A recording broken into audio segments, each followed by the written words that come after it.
आता आपण जे शब्दार्थाचे मुख्य 3 प्रकार पाहत होतो, बरोबर. त्याच्यामध्ये आपण जो पहिला प्रकार पाहिला तो पहिला अभिधा. ठीक आहे. अभिधा म्हणजे मूळ शब्द. आता आपण पुढचा प्रकार जो पाहणार आहोत तो असणार आहे लक्षणा. ठीक आहे. आता लक्षणात म्हणायचं कशाला शब्दार्थामध्ये, लक्षणा हा जो दुसरा प्रकार आहे तर नक्की लक्षणा काय म्हणायचं. आपण एखाद्या मुलाकडे पाहून म्हटलं ना की जर तो अभ्यास करत नसेल, तो विद्यार्थी आहे पण तो जर अभ्यास करत नाही तर आपण त्याच्याकडे पाहून काय म्हणतो की याचं लक्षण चांगलं वाटत नाही.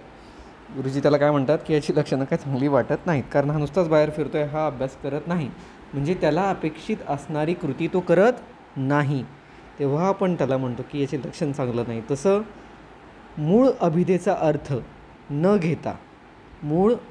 घेता काहीतरी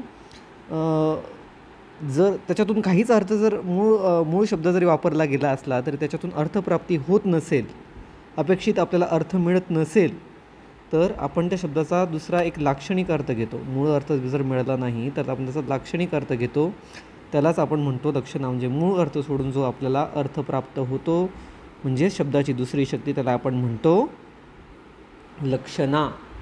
ठीक आहे. कित्येक वेळा मुख्य अर्थाचा किंवा वाच्यार्थाचा बोध होत नाही. तेच म्हटलं ना की तुम्ही वाक्यामध्ये पहिल्यांदा तुम्ही ही वापरलेली आहे, लक्षणा वापरलेली आहे. वाक्यामध्ये तुम्ही पहिल्यांदा अभिधा म्हणजे मूळ अर्थ वापरलेला आहे, पण तुम्हाला तरी ते वाक्याचा अर्थ कळत नाही आहे. अशा वेळेस तुम्ही ती लक्षणं वापरू शकता की जेणेकरून तुम्हाला त्याच्यातून काहीतरी अर्थबोध होतो.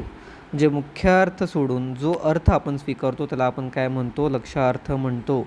मुख्य अर्थ सोडून जो आपण अर्थ स्वीकारतो त्याला आपण म्हणतो लक्षार्थ. ठीक आहे. हा 2 नंबरचा पहिल्यांदा पाहिलं होतं आपण अभिधा, म्हणजे जो अभिधेला आपण म्हटलं तर वाच्यार्थ. वाच्यार्थ म्हणजे जो बोलतोय तोच अर्थ. वाच्य म्हणजे बोलणे, हे की नाही, बोलण्यातून जो अर्थ प्राप्त होतो जसा आहे तसा घेतला जातो तो असतो. अभिधेमध्ये 2 आहे, लक्षणा म्हणजे लक्षार्थ म्हणजे मुख्य अर्थ सोडून जो अर्थ स्वीकारतो त्याला आपण म्हणतो लक्षार्थ. ठीक आहे. आता त्यांनी उदाहरण देताना खूप छान उदाहरणं दिलेली आहेत. ठीक आहे. तर त्यांनी असं सांगितलं आहे की सगळ्यात अगोदर मुख्य अर्थापेक्षा वेगळा अर्थ समजून घेण्यासाठी 3 गोष्टींची आवश्यकता सांगितली. म्हणजे काय की पहिल्यांदा मुख्य अर्थबोध म्हणजेच मुख्य अर्थ बाधा म्हणजे मुख्य अर्थ उपयोगास येत नाही हे लक्षात घेणं गरजेचं आहे. उदाहरणार्थ घरावरून श्रीमुखात असे शब्द. 2 नंबरला त्यांनी सांगितलं की लक्षार्थाचा मुख्य अर्थाशी संबंध असावा लागतो. घरावरून, घराजवळून, याच्यामध्ये घर हा त्याचं काय आहे, अभिधा आहे म्हणजे मुख्य अर्थ आहे. ठीक आहे. श्रीमुखात म्हणजे काय, थोबाडीत, याच्यात माणसाचं तोंड हे मुख्य केंद्र कायम राहिलेलं आहे. ठीक आहे.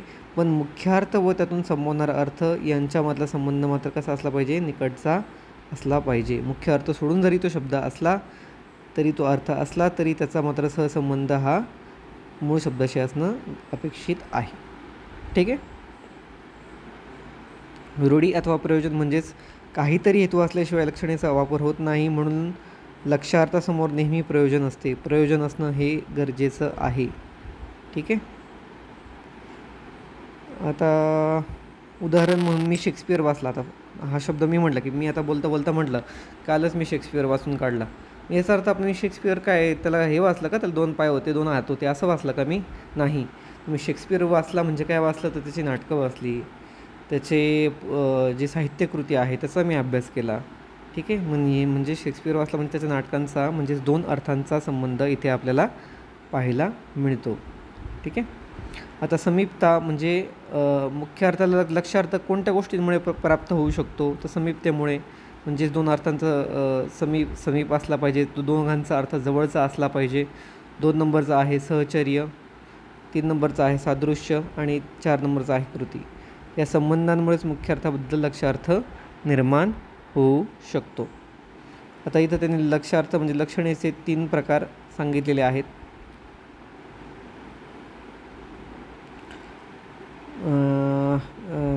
ॲक्च्युली 3 प्रकार नाही म्हणता येणार, 2 प्रकार मूळ जे आहेत ते 2 प्रकार आहेत. तर एक आहे सादृश्य आणि सादृश्येतर. नंतर गौणी लक्षणं आणि शुद्धा लक्षणं. गौणी लक्षणाचे परस्परारोप आणि साध्यवासना. लक्षात राहिलं तर ठेवा, नाहीतर मी यापेक्षा पण सोपे प्रकार तुम्हाला एका PDF माध्यमातून थोड्याच वेळामध्ये शेअर करेल. आणि जर मी नाही केले तर तुम्ही मला ते कमेंट बॉक्समध्ये मेन्शन केलं तरी चालेल. तर लक्षणाचे प्रमुख प्रकार जे सांगितले गेलेले आहेत ना, ते एक आहे जहाल लक्षणा. जहाल लक्षणा म्हणजे काय, की जेव्हा अभिधेचा अर्थ हा पूर्णपणे सोडला जातो, पूर्णपणे मूळ अभिधा. अभिधा म्हणजे काय म्हणतो आपण, मूळ अर्थाचा शब्द, वाच्यार्थ. मूळ अर्थ हा पूर्णपणे सोडला जातो, त्याला म्हणतो आपण जहाल लक्षणा. ठीक आहे, हे तुम्ही सोडून द्या, हे क्लिष्ट आहे, तेवढे तुम्हाला डीपमध्ये काय अभ्यास करण्याची काहीही गरज नाही. पहिला प्रकार आहे जहाल लक्षणा, म्हणजेच काय, जिथं मूळ अर्थ पूर्णपणे सोडला जातो आणि पूर्ण नवीनच अर्थ घेतला जातो, नवीनच अर्थ घेतला जातो, त्याला आपण म्हणतो जहाल. रिबेल, जहाल म्हणजे शब्दाचा अर्थ काय, रिबेल आहे की नाही, नवीनच अर्थ घेतला जातो, त्याला आपण म्हणतो जहाल. आता एखाद्या मुलाकडे पाहून किंवा एखाद्या धिप्पाड माणसाकडे पाहून म्हटलं ना, अरे हा सिंह आहे बरं का, सिंह आहे म्हणजे काय, तो काय खरंच सिंह आहे का, नाही, तर त्याच्याकडे सिंहाप्रमाणे एक वृत्ती आहे, पराक्रमी आहे, धाडसी आहे. उदाहरणार्थ तो सिंह आहे, तुम्ही उदाहरणार्थ ते लिहू शकताय. पहिलं झालं जहाल लक्षण. दुसरं पाहतो जहाल लक्षणा पाहिलं. दुसरा प्रकार सांगतो मी तुम्हाला, तो आहे औपचारिक लक्षणा. औपचारिक म्हणजे फॉर्मल ज्याला म्हणतो आपण, औपचारिक लक्षणा.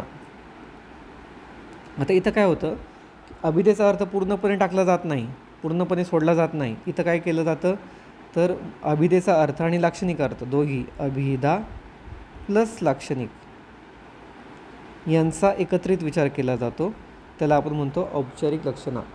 ठीक आहे. आता त्याचं उदाहरण द्यायचं झालं तर एखादं फोन करून मी आता एखादा व्यक्ती महाकुंभामध्ये आहे, त्याला मी फोन केला, मी विचारलं की तू कुठे आहे, तर तो काय उत्तर दिलं आपल्याला की अरे मी गंगा स्नान करतो आहे. तर गंगा स्नान करतो आहे म्हणजे काय, गंगा नदी स्नान करते का स्वतः, नाही, तर तो स्वतः स्नान करतो. ठीक आहे, म्हणजे गंगा जलामध्ये स्नान करणारा तो पुरुष. इथे गंगा शब्द हा मूळ आहे आणि पुरुष हा देखील त्याच्याशी रिलेट असणारा शब्द आहे. ठीक आहे, म्हणून ही दोन्ही गोष्टी, अभिधा पण महत्त्वाच्या आणि लाक्षणिकता पण इथे महत्त्वाचा आहे. कारण म्हणजे गंगा स्नान करते, जर गंगा स्नान करते, उदाहरणार्थ म्हणून तुम्ही हे वाक्य लिहा, स्नान करते, त्याच्यामध्ये गंगा हा अभिधा देखील महत्त्वाचा आहे आणि स्नान करणारा पुरुष म्हणून जी लक्षणं तयार होते तर लाक्षणिकता देखील ती महत्त्वाची आहे. त्याला आपण काय म्हणतो, औपचारिक लक्षणा. आता शेवटचा प्रकार आहे ती आहे तटस्थ लक्षणा. शेवटचा जो प्रकार आहे त्याला आपण म्हणतो तटस्थ लक्षणा. तटस्थ तिसरा प्रकार लक्षात ठेवा. पहिले जहाल पाहिलं बरोबर, दुसरं काय पाहिलं आपण, औपचारिक पाहिलं, आणि तिसरं आता पाहतोय तटस्थ लक्षणा. तटस्थ म्हणजे काय, तटस्थ या शब्दाचा तुम्हाला कळलं असेल ना, की जो कशातच नाही, म्हणजे जिथं अभिधा अर्थ योग्य नाही आणि त्याचा फारसा संबंध नसलेला अर्थ ज्या ठिकाणी घेण्यात येतो, त्याला आपण म्हणतो तटस्थ लक्षणा. म्हणजे फॉर एक्झाम्पल तो चंद्र आहे, तर त्याच्यामध्ये चंद्र आकाशातला ग्रह असतो. ठीक आहे, तर त्याचं तुम्ही लिहू शकता. काय अडचण असेल तर मला सांगा, कमेंटमध्ये मेन्शन करा. पुढच्या लेक्चरला आपण व्यंजनं पाहणार आहोत.